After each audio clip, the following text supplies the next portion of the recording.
Dear students, Durga tutorial के online classes में आपका स्वागत है। हम आपको आज 12वीं कक्षा के हिंदी दिगंत भाग 2 पदखंड की चौथी कविता पढ़ाने जा रहे हैं, जिसका शीर्षक है छप्पर। इसके कवि हैं नाभादास जी। तो सबसे पहले हम आपका परिचय नाभादास जी से कराने जा रहे हैं। भक्ति काल के कवियों में स्वामी अग्रदास के शिष्य तथा रामानंद की शिष्य परंपरा के प्रसिद्ध सगुण उपासक नाभादास एक संत कवि थे। उनकी भक्ति प्रचलित राम भक्ति से थोड़ी भिन्न थी। उसमें मर्यादा के स्थान पर माधुर्य भाव का पुट था। वैष्णवों के एक निश्चित संप्रदाय में दीक्षित थे, किंतु उनकी सोच और मान्यताओं में किसी तरह की संकीर्णता नहीं थी। वे एक विरक्त जीवन जीते आए हुए संत थे। स्पष्ट उनके अनुभव के उस छोटे दायरे में ही उन्होंने अपनी अभिरुचि, ज्ञान, विवेक, भाव प्रसार आदि के द्वारा प्रतिभा का प्रकर्ष उपस्थित कर दिया। भक्तमाल जिसकी आगे परंपरा चल पड़ी, यह प्रमाणित करता है। अब आइए परीक्षा के ख्याल से कुछ महत्वपूर्ण बिंदुओं पर विचार कर लेते हैं। इनका जन्म 1570 ईस्वी में हुआ था, ऐसा अनुमान लगाया जाता है। इनकी मृत्यु अज्ञात है, लेकिन ऐसा माना जाता है कि 1600 ईस्वी के आसपास इनकी मृत्यु हुई थी।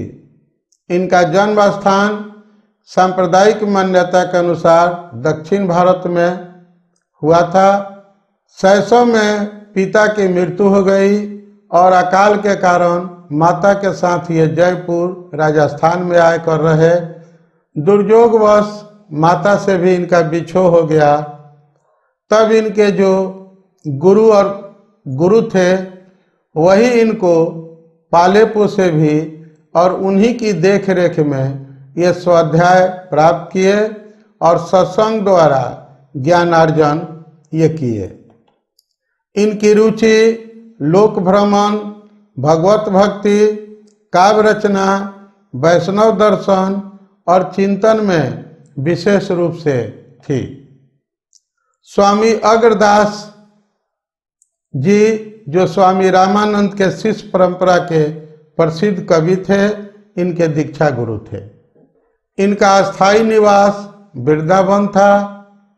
इनकी सबसे प्रमुख कृति भक्तमाल है, जो काफी प्रसिद्ध है। इसमें भगवान के भक्तों का ही चरित्र है और उनका गुणगान किया गया है। काफी प्रसिद्ध ये इनका ग्रंथ है। इसके अलावा अष्टयाम भी इन्होंने ब्रज भाषा में लिखा और रामचरितमानस की दोहा चौपाई शैली में भी इन्होंने अष्टयाम लिखा। विशेष अगर इनके बारे में कोई बात है तो यह है कि नाभादास की पारिवारिक सामाजिक पृष्ठभूमि अधिकतर विद्वानों के मुताबिक दलित वर्ग की थी, और यही कारण है कि इन्होंने जात पात पूछे न कोई, हरि को भजे सो हरि के होई सिद्धांत का जो है पुरजोर समर्थन किया और ये माधुर्य भक्ति की प्रशंसा किए और हमेशा भक्त और भगवान के रिश्तों का ही इन्होंने गुणगान किया। अब हम बात करते हैं छप्पर की। पहला छप्पर जो है वह कबीरदास के ऊपर है। इसमें ये कहते हैं कि भगति विमुख जे धर्म सो सब अधर्म करी गाए, जोग जग व्रत दान भजन बिनु तुच्छ दिखाए। इसमें ये कहते हैं कि कबीरदास जी ने भक्ति विमुख तथा कथित धर्मों की धज्जियां उड़ा दी। उन्होंने वास्तविक धर्म को स्पष्ट करते हुए योग, यज्ञ, व्रत, दान और भजन के महत्व का बार बार जो है प्रतिपादन किया। हिंदू, तुर्क, परमान रमैनी सबदी साखी, पक्षपात नहीं बचन सब ही के हित भाखी। ये कहते हैं कि चाहे हिंदू हो चाहे तुर्क हो यानी कि मुसलमान हो, उन्होंने सबके प्रति आदर भाव व्यक्त किया। अपने शब्दों, शब्दी यानी कि शब्द हैं, साखी और रामायणी के माध्यम से उन्होंने सबके हित की बात की। पक्षपात नहीं बचन सब ही के हित भाखी, यानी कि कबीर दास के वचनों में कहीं पर कोई पक्षपात नहीं था। ये नहीं कि अगर उन्होंने हिंदुओं की कमी को बताया तो मुसलमानों की कमी का चर्चा नहीं किया। वे हिंदू और मुसलमान दोनों की कमियों की ओर ध्यान आकर्षित किया और दोनों की कमियों के बारे में वे लिखे। आरूढ़ दशा है जगत पे मुख देखी नहीं भनी, कबीर कानी राखी नहीं वर्णाश्रम सट दर्शनी। उन्होंने लोक मंगल की भावना से कबीर ने कभी मुंह देखी बात नहीं की। वर्णाश्रम के पोषक सट दर्शनों की दुर्बलताओं को उन्होंने बार बार चर्चा किया और उनकी कमियों को बतलाया। अब हम बात करते हैं अगले छपे की, जो सूरदास के ऊपर लिखी हुई है। उक्ति चौज अनुप्रास वर्ण अस्थिति अति भारी, वचन प्रीत निर्वही अर्थ अद्भुत तुकधारी।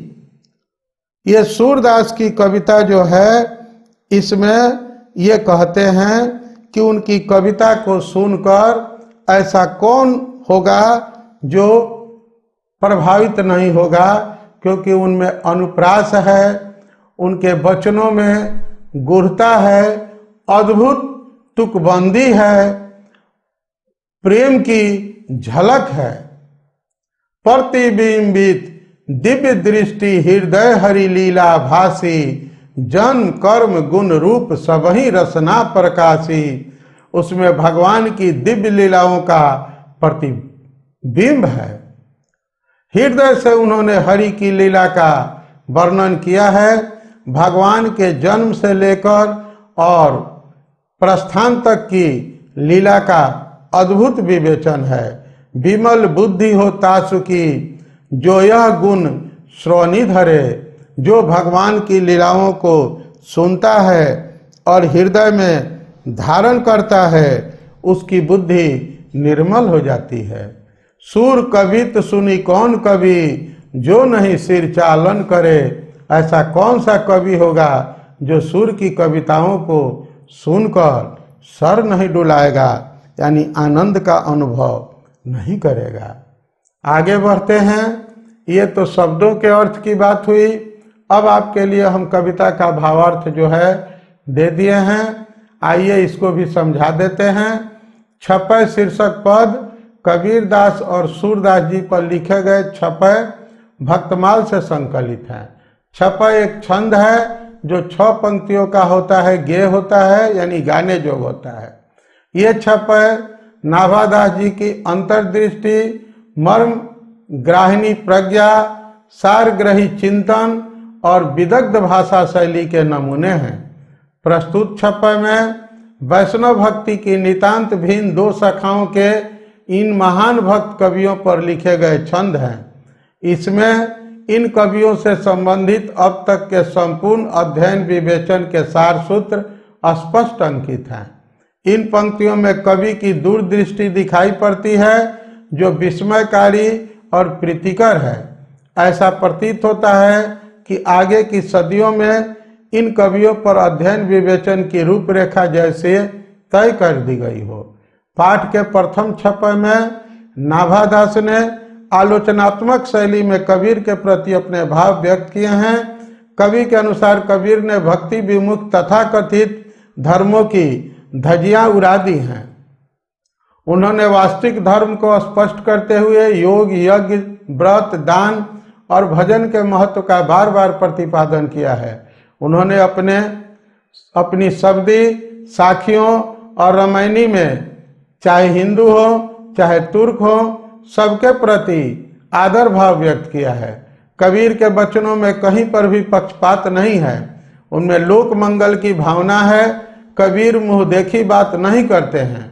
उन्होंने वर्णाश्रम के पोषक सठ दर्शनों की दुर्बलताओं को तार तार करके दिखा दिया है। दूसरे छप्पे में कभी नाभादास ने सूरदास जी का कृष्ण के प्रति भक्तिभाव प्रकट किया है। कवि का कहना है कि सूर की कविता, कौन सा कवि है जो उनके साथ हामी नहीं सुनकर भरेगा। सूर की कविता में श्री कृष्ण की लीला का वर्णन है। उनके जन्म से लेकर स्वर्ग धाम तक की लीलाओं का भक्त गुणगान किया गया है।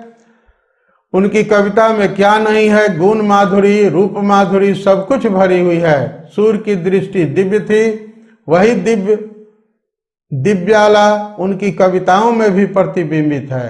गोप गोपियों के संवाद में अद्भुत प्रीति का निर्वाह खाना पड़ता है। शिल्प की दृष्टि से उक्त वैचित्र, वर्ण वैचित्र, अनुप्रासों की अनुपम छटा सर्वत्र दिखाई पड़ती है। इसी के साथ ये कविता यहाँ पर समाप्त होती है। हम कमेंट बॉक्स में आपके लिए वस्तुनिष्ठ प्रश्न जो है वह अपलोड कर देंगे। आप थोड़ा सा प्रतीक्षा कीजिएगा, हो सकता है 1-2 दिन लेट हो, लेकिन सारे पाठ में ऑब्जेक्टिव प्रश्न उत्तर के साथ निश्चित रूप से कमेंट बॉक्स में आपको मिलेंगे। घबराने की जरूरत नहीं है। और इसी के साथ आज का हमारा लेक्चर कंप्लीट होता है। अब तक आपने हमारे चैनल को सब्सक्राइब नहीं किया है तो इसे सब्सक्राइब कर लीजिए, ताकि आपको कोई भी वीडियो आसानी से मिल सके, आप उसे देख सकें। क्योंकि अब आने वाले समय में प्रतिदिन 2-4 वीडियो हो सकता है अपलोड किए जाएं, इसलिए आपको नोटिफिकेशन मिलने में कोई परेशानी नहीं हो। आप हमारे चैनल को सब्सक्राइब जरूर करें, हमसे रिश्ता बनाए रखें। इसी के साथ थैंक यू, धन्यवाद।